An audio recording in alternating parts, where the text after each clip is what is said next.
Good morning students. कल जो बच्चे लाइव क्लास में नहीं आ पाए थे, आए नहीं पाए थे या वो आए नहीं थे, आई डोंट नो। पर आज हम दोबारा से एक बार उस लेक्चर को इसीलिए मैं उसको अपलोड कर रही हूँ। That is we start the हमने स्पोरोफिटिक पार्ट कर लिया था और जनरल कैरेक्टरिस्टिक्स एंजियोस्पर्म के कर लिए थे। ठीक है, आज हम करेंगे जो गैमेट फॉर्मेशन है, गैमेटोफिटिक फेज कैसे डेवलप होता है स्पोरोफिटिक फेज से, वो हम देखेंगे एंजियोस्पर्म में। ठीक है, एंजियोस्पर्म क्या है? एंजियोस्पर्म का मतलब आता है, तो क्या मन में आती है? Flowering plants. ठीक है, pollen grain and ovules are developed in a specialised structure, जिसको हम क्या बोलते हैं? फ्लावर। ठीक है, फ्लावर से तो सभी नोन है कि फ्लावर क्या होता है। ठीक है, फ्लावर क्या होता है एक्चुअली? उसका अगर हम उसको रिप्रोडक्टिवली देखें और तो उसका कौन से पार्ट होते हैं? बाहर उसके क्या होता है? पेटल होते हैं। और जो आपके ग्रीन कलर के, आपने रोज में भी देखा है कि आपके जो रेड कलर के पेटल होते हैं उनके नीचे कुछ ग्रीन कलर के जो जिसको हम कहते हैं कि स्टार्टिंग में बड बनता है जब, तो वो ग्रीन कलर के अंदर ग्रीन कलर की लीफ लाइक स्ट्रक्चर के अंदर इनक्लोज होता है वो बड। फिर वो धीरे धीरे ओपन होके जो वो रेड कलर का जो बड बनता है, पहले वो कैसा होता है? एक छोटा सा ग्रीन कलर का होता है। वो एक्चुअली क्या होते हैं? उसके सेपल। फिर वो रेड कलर का बड जो बनता है वो क्या होते हैं? उसके पेटल। फिर वो जब ओपन होता है उसके अंदर क्या होते हैं हमारे पास? Anther, that is ovary and our ovary and that is stamen. ठीक है, the male reproductive part and the female reproductive part. Okay, now next is the first part is a male one is that the male part को हम क्या बोलते हैं?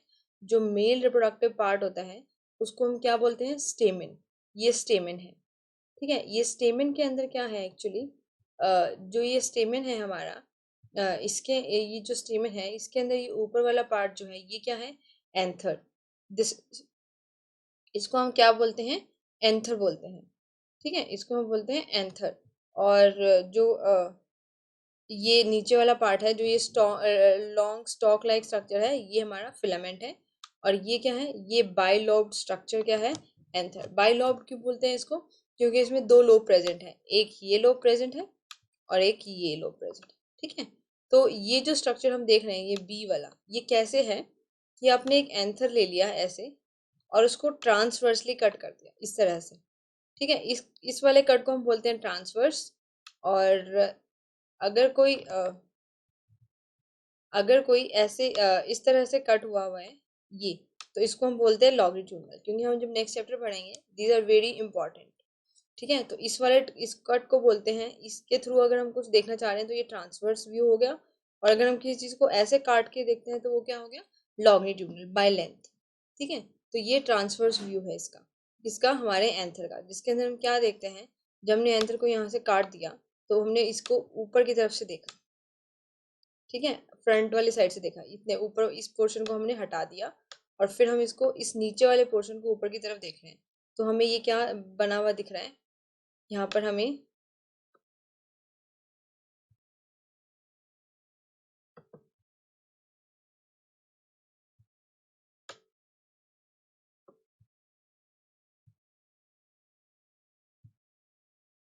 ये अंदर इस तरह से एक स्ट्रक्चर बन के अंदर आ रहा है। ठीक है, और यहाँ पर जो ये स्ट्रक्चर है, यहाँ पर हमारे पास क्या हो जाएगा? Pollen grains. यहाँ क्या है हमारे? Pollen grains. ठीक है, नाउ ईच स्पोरोजीनियस टिश्यू। अब हम देखते हैं स्पोरोजीनियस टिश्यू एक्चुअली क्या होता है। जैसे कि आपका ये स्ट्रक्चर हमने अभी देखा था, ये वाला स्ट्रक्चर एंथर के अंदर यहाँ पे ये सर्कल है, ये इस तरह के सैक होते हैं जो जिनको पोलन सैक बोलते हैं। पोलन सैक बनने से पहले इस टिश्यू को हम क्या बोलते हैं? इस टिश्यू को हम बोलते हैं स्पोरोजीनियस टिश्यू। क्या बोलते हैं? Sporogenous tissue. ये क्या होता है? ये डिप्लॉयड होता है, क्योंकि पहले तो एंथर क्या होता है? डिप्लॉयड, क्योंकि वो सिंपल क्या कर रहा है? स्पोरोफिटिक फेज से ही डेवलप हो रहा है। ठीक है, तो वो स्पोरोजीनियस टिश्यू क्या है? फिर ये जो स्पोरोजीनियस टिश्यू के अंदर जितने भी सेल प्रेजेंट होते हैं, उन सेल का क्या काम होता है?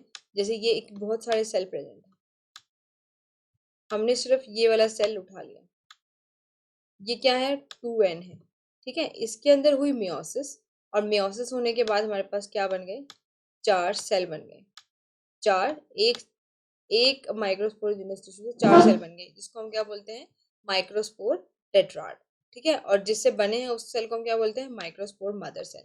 जितने भी स्पोरोजिनियस टिश्यू हैं तो हर किसी से 4 माइक्रोस्पोर टेट्राड बनेंगे, और उसको हम क्या बोलते हैं, मतलब कि हर स्पोरोजिनियस टिश्यू कैपेबल है एक माइक्रो पोलन ग्रेन बनाने के लिए।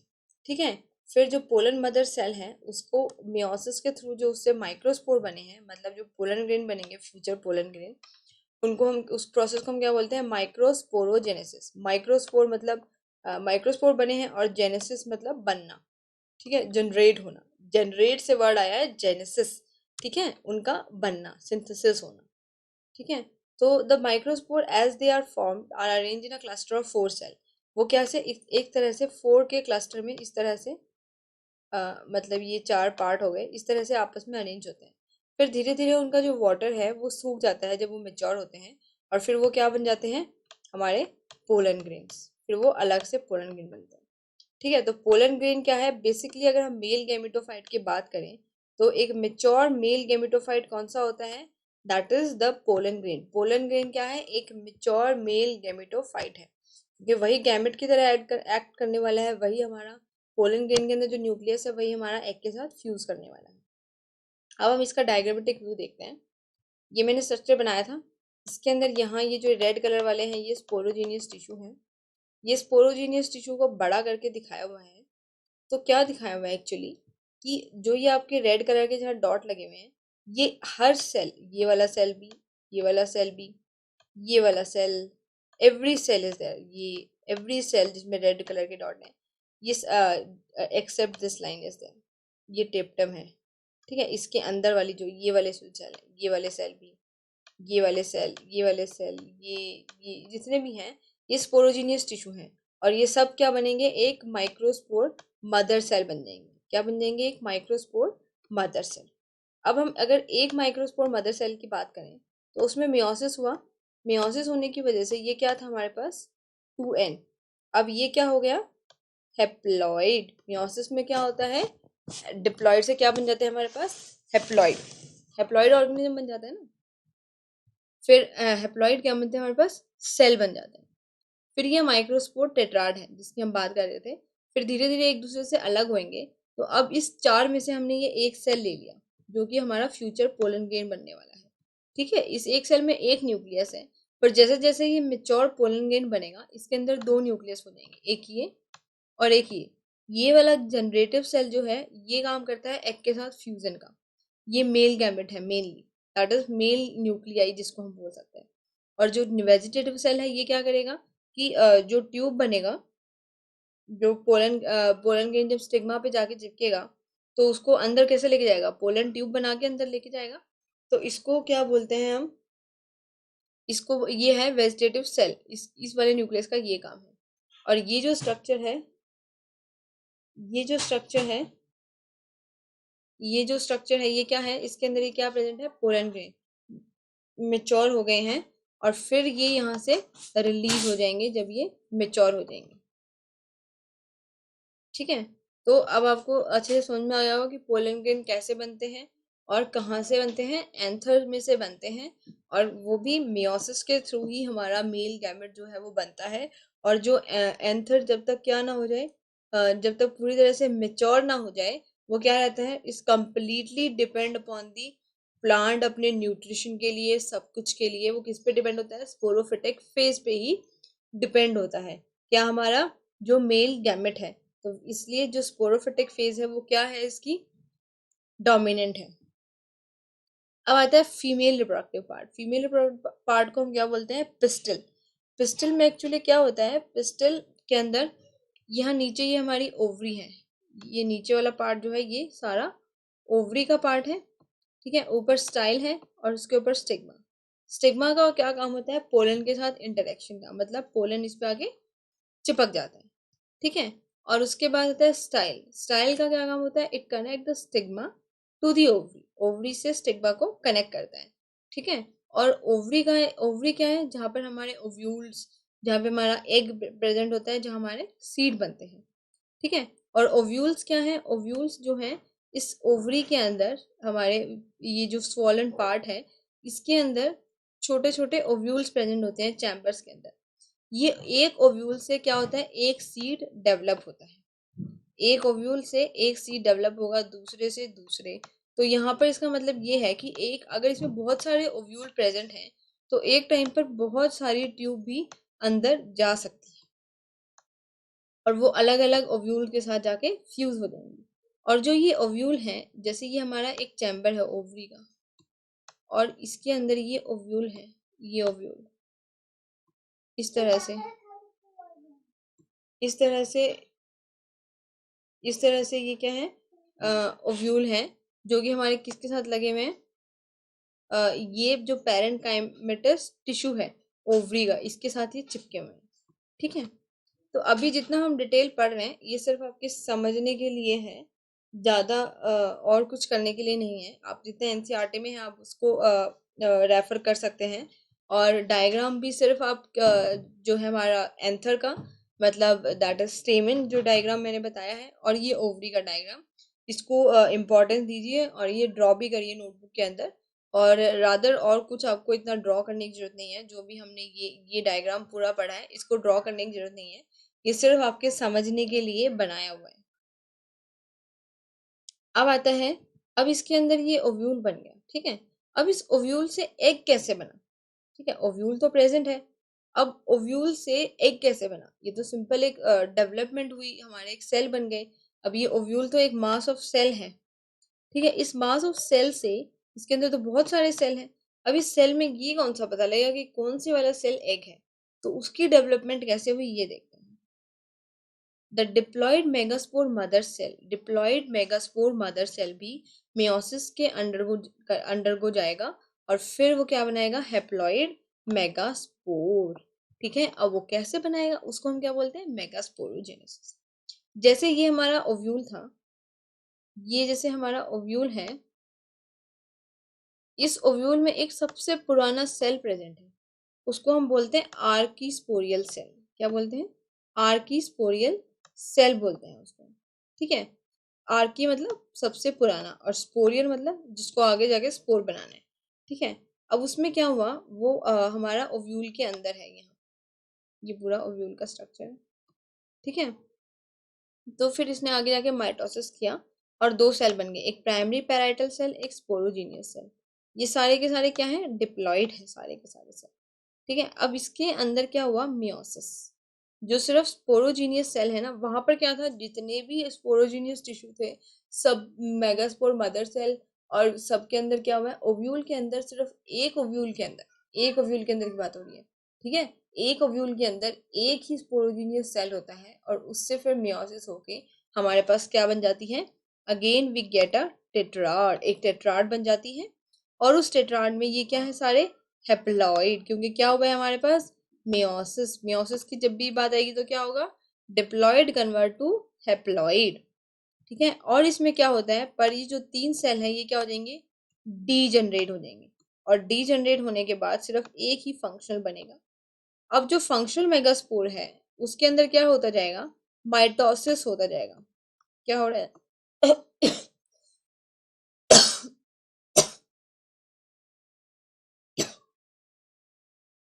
ठीक है, तो उसके अंदर क्या हो जाएगा, माइटोसिस। और माइटोसिस होने से एक न्यूक्लियस से दो न्यूक्लियस बन जाएंगे, दो से चार, और चार से आठ। तो तीन बार माइटोसिस हो गया हमारे पास। कितनी बार माइटोसिस हो गया हमारे पास, 1, 2 और 3, और हमारे पास कितने न्यूक्लियाई बन गए, 8 न्यूक्लियाई बन गए। ठीक है, और ये हमारा फिर ये आपस में क्या हो गए, धीरे धीरे तीन इधर अरेंज हो गए, तीन दूसरे एंड पे अरेंज हो गए, और दो सेंटर में अरेंज हो गए। तो ये हमारा पूरा का पूरा एम्ब्रियो सैक बन गया, जिसके अंदर एग अपैरेटस हम जिसको कह सकते हैं, जिसके अंदर हमारा क्या है, एग प्रेजेंट है। ठीक है, अब ये जो दो पोलर न्यूक्लियाई हैं इनको हम क्या बोल सकते हैं, सेकेंडरी न्यूक्लियस भी बोल सकते हैं। कई बार ये आपस में फ्यूज हो जाते हैं, पर न्यूक्लियस दोनों में एक दो ही रहते हैं। ठीक है, मतलब एक बन जाएगा लेकिन न्यूक्लियस दो ही रहेगा। अब हम एम्ब्रियो सैक का एक जनरल सा स्ट्रक्चर देख लेते हैं, क्या होता है एक्चुअली ये। इसमें कितने न्यूक्लियस थे हमारे पास, 8 न्यूक्लियस थे, जो तीन माइटोसिस के बाद बने थे। ठीक है, और सेल कितने हैं देखो, एक सिनर्जिड, दो सिनर्जिड है, एक एग सेल है ऊसफेयर जिसको हम बोलते हैं, ठीक है, ऊसफेयर। फिर ये 3 एंटीबॉडल सेल हैं, तो कितने हो गए? 6, 1 2 1 2 3 4 5 6। अब जो ये पूरा सेंटर वाला सेल है ये तो एक ही है, न्यूक्लिया ही है ना इसमें तो दो, और साइटोप्लाज्म कंटेंट तो वन ही है, तो 7 सेल हो गए। और न्यूक्लियस कितने हो गए? 8, क्योंकि यहाँ पर एक सेल में कितने हैं? 2 न्यूक्लियस है, और सब में तो एक एक ही है, ठीक है। तो दैट्स ऑल इज देयर। और एक होता है माइक्रोपाइलर जो एंड है, वहां पर क्या प्रेजेंट होता है? हमारा एग apparatus, जहाँ पर जो है पोलन ट्यूब जहाँ से एंटर करती है और एग के साथ फ्यूज करती है। That's all you have to know about. फिर क्या होता है? पोलन, अब भाई मेल गैमेट भी बन गया, फीमेल गैमेट भी बन गया, अब उनको फ्यूजन करना है।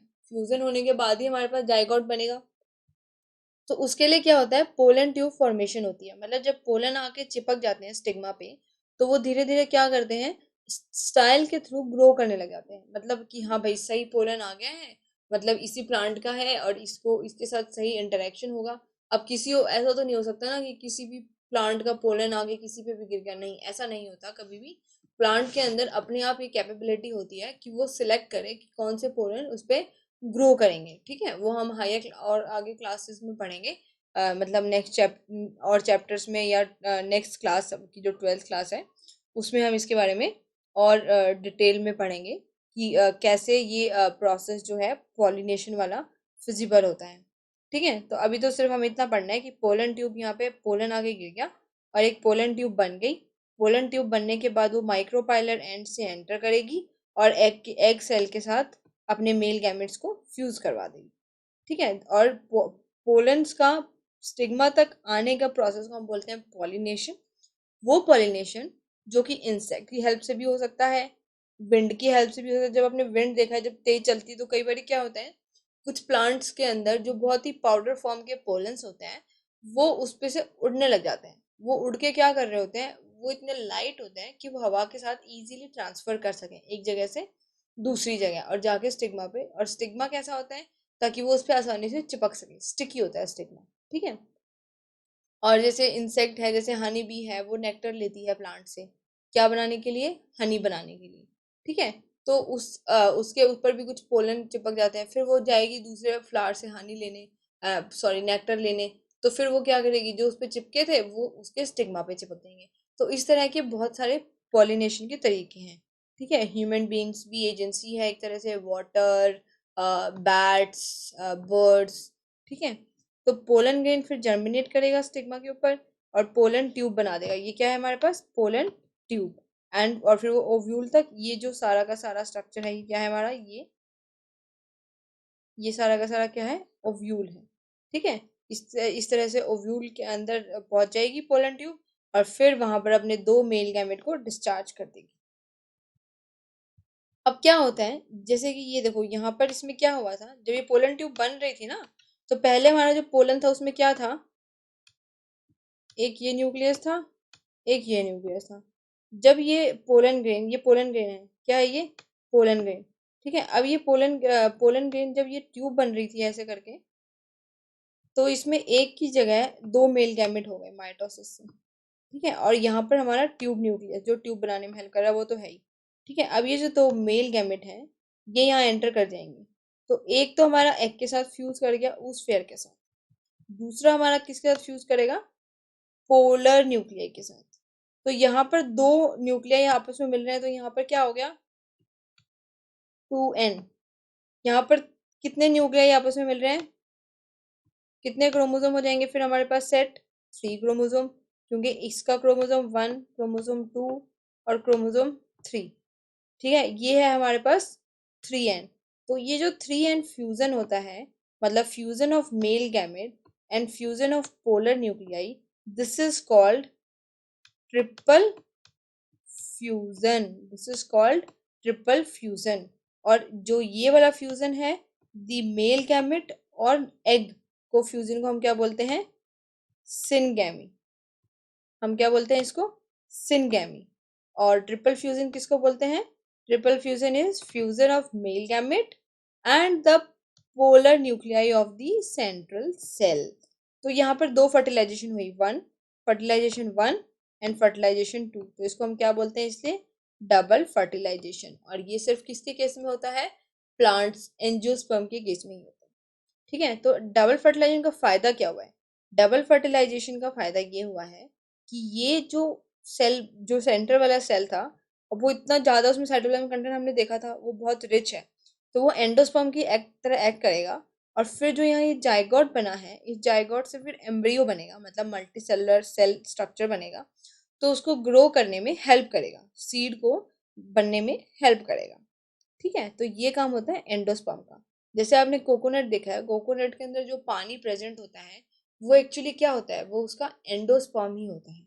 वो जो उसके अंदर जो सीड है, उस सीड के वो क्या है, एंडोस्पर्म ही है, जो उसको नरिश करते हैं सीड को।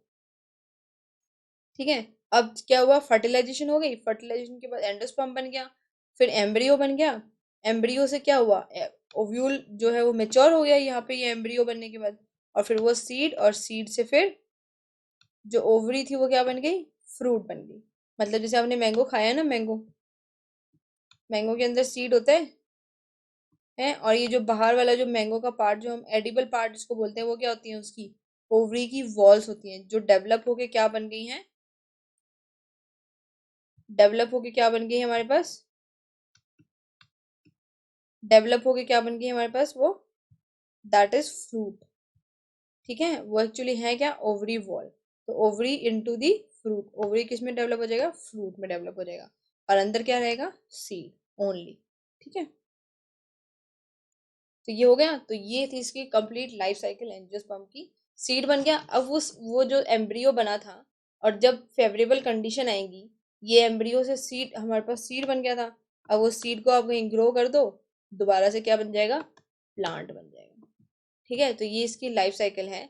ये सारी की सारी लाइफ साइकिल मतलब फ्लावर से लेके और जाइगोट वाली, जाइगोट से लेके और फ्लावर तक वो रहती है, क्या रहती है हमारे पास, पोलोफिटिक टू वेन जनरेशन। और जो गैमेटोफिटिक जनरेशन है, मतलब जहाँ पर हमारा क्या होता है, मियोसिस, ये मेगास्पोर मदर सेल के बाद यहाँ क्या हुआ है हमारे पास, ये आप लिख लेना जब आप इस साइकिल को बनाओ ना, तो इसमें ये भी लिख लेना, क्या यहाँ पर क्या हो रहा है, मियोसिस। ठीक है, मियोसिस, मियो, सॉरी स्पेलिंग गलत हो गई,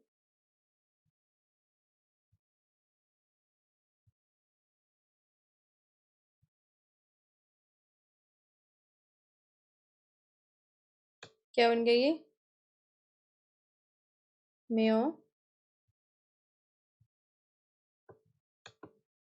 सिस। ठीक है, मियोसिस से फिर ये क्या है हमारे पास, आ गए हमारे पास मेल गैमेट, जो क्या है हमारे पास, दैट इज हेप्लॉइड। ये माइक्रोस्पोर क्या है हमारे पास, हेप्लॉइड। इसके अंदर भी ये सेल क्या है, न्यूक्लियस क्या है, सारे के सारे हेप्लॉइड। ठीक है, और फिर ये मेल गैमेट्स यहाँ पोलन ट्यूब के थ्रू फ्यूज हो गए, and then all the life cycle is completed. तो हमने जितना भी अभी ये पढ़ा है ना, इसमें सबसे इम्पोर्टेंट क्या है, लाइफ साइकिल। लाइफ साइकिल इस चैप्टर में सबसे इम्पोर्टेंट है। और जो आपने एल्गी की या ब्रायोटेरिडोफाइट की जो जनरल कैरेक्टरिस्टिक्स करी थी, वो भी सबसे ज्यादा इम्पोर्टेंट है। ठीक है, क्योंकि एंजियोस्पर्म की तो जो जनरल कैरेक्टरिस्टिक्स हैं वो सबको ही पता है, जिम्नोस्पर्म की भी almost we know about that, कि उनका जो सीड होता है वो नेक्ड होता है और कैसे बनता है। तो जो ब्रायोटेरिडोफाइट है उनकी मेनली जनरल कैरेक्टरिस्टिक्स ही इंपॉर्टेंट है, क्योंकि उसी के बेस पे उनको क्लासिफाई किया गया है कि उनका कैसे कैरेक्टरिस्टिक्स हैं, थैलस बॉडी है, ये सब। ठीक है, तो ये सारा का सारा इस वाले पूरे चैप्टर में इम्पॉर्टेंट है, और आपका ये चैप्टर कंप्लीट हो गया है। Thank you.